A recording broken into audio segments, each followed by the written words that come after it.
Turn on.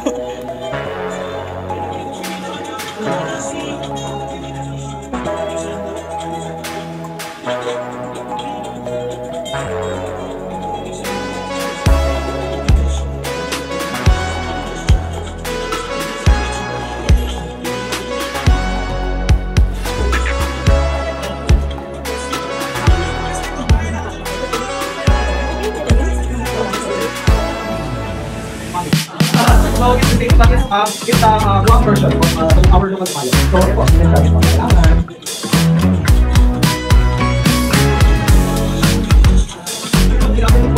Salamat po for being with us this afternoon.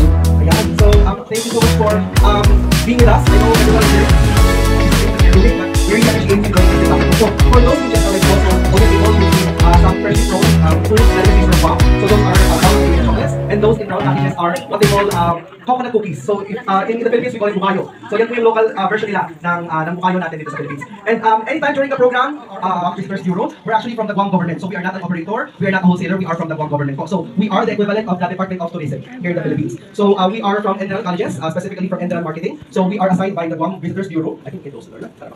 So we are from the Guam Visitors Bureau. So we are the local representatives. So just to share with you, who are these people, who are the people who will be contacting you a lot when it comes to all things Guam. So, Jessica, my name is Philip Gihon. I'm the sales manager for Guam here in the Philippines. Ako po ang mumulit sa inyo every time. And then if you have any questions about, sales, materials, information about Guam, you can always contact me. I believe a lot of you have received the emails that I've sent for these past few weeks to remind you about our event today. And then I'll introduce you also to Jeannie Torreliza, who is the account manager for Guam, and Kiana Pangkot, our social media executive. Ayan. So, kami po ang...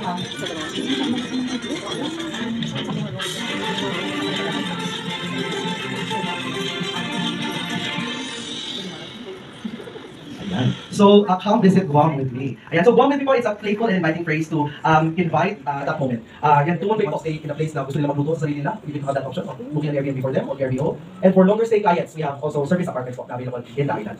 Ayan po. For luxury hotels naman po pala, just to share with you some of the guys, Boracay, Palawan, or other destinations. But what you can do is you can emphasize on a different culture, the history and also shopping and adventure. So you can go to Boracay, but the shopping there is limited. It's a different culture altogether when you go to Guam. So it's a different experience if you just compare to other beach destinations here in the Philippines. Yeah, sometimes they'll tell you Guam is the US is too expensive, right? So you can highlight to them there are different available accommodations.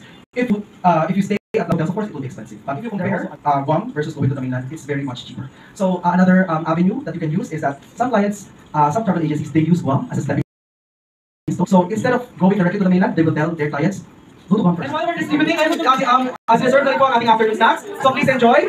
In about 20 minutes, we'll continue po with the program. Thank you. So you can take advantage po of our board, of our backdrop. Photo po yun, galing po photo.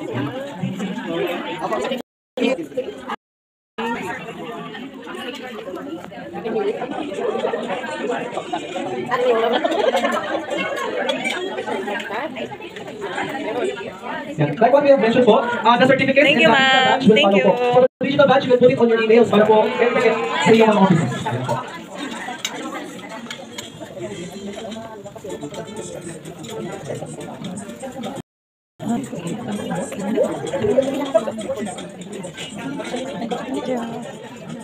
Diba? Cute. Batong bakon.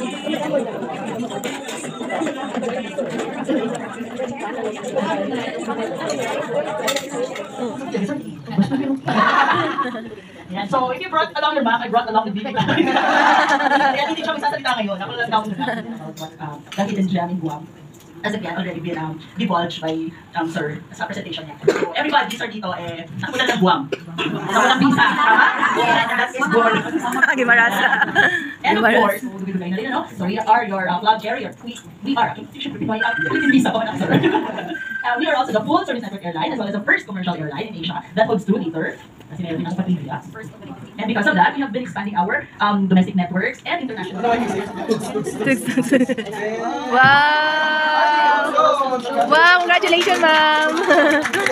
Congratulations!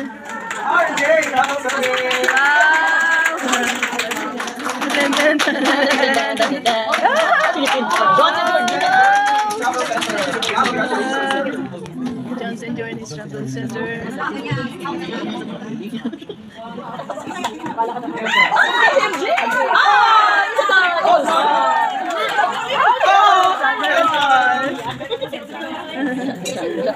One last topic po. Can we just have a group photo po? Yes, sir. And before you leave po, we have some door gifts din po for everyone. Wow, thank you, sir. Yes, sir. Thank you so much, sir. Oh, yes, please. Thank you so much po.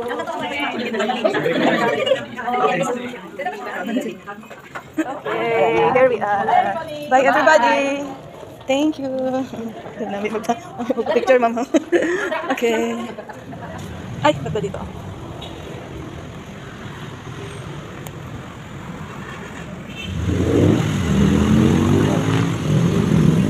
One with me. Thank you. Thank you, Sir Philip. Thank you. O, diba? May ano pa kayo. Chocolate. Ah, sarap. Ano pangalan, sir? 15 pa tayo nag-1. Wow. Ano to? Eh? Wow, may ano pa. Ano ne? Pitaka. Ang galing. Thank you very much.